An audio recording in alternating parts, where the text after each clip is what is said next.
صحابہ کرام رضوان اللہ تعالی علیہم اجمعین نے آپ کے شمائل کا تذکرہ کیا ہے،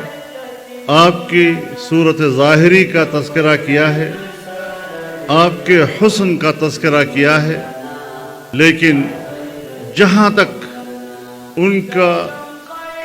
کی قوت بشری ساتھ دیتی تھی اسی حد تک انہوں نے بیان کیا ہے۔ آپ کا حسن تو اس سے بھی آگے ہے، اس سے بھی آگے ہے اور اس سے بھی آگے کہ حسن ظاہری کا احاطہ کرنا اور اس کی حقیقت کا ادراک کرنا یہ بھی انسانی قوت سے باہر تصور کیا گیا۔ اور ظاہر ہے کہ حسن صورت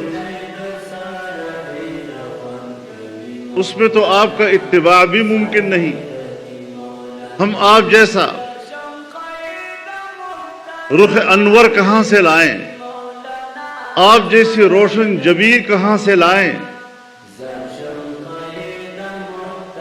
آپ جیسی منور آنکھیں کہاں سے لائیں،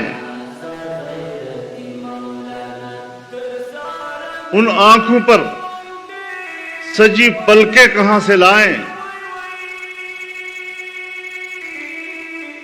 اس کے اوپر ابرو کا ہلال کہاں سے لائیں، آپ کے اعضاء کا تناسب وہ کہاں سے لائیں،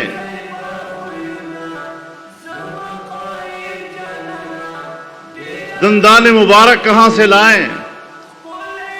منہ مبارک کہاں سے لائیں،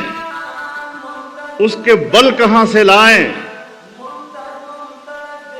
کوئی تصور نہیں کیا جا سکتا،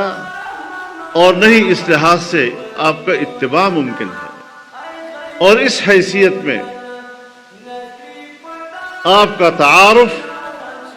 پورے کائنات میں محمد بن عبداللہ کی حسن یوسف دم عیسیٰ ید بیضا داری آنچ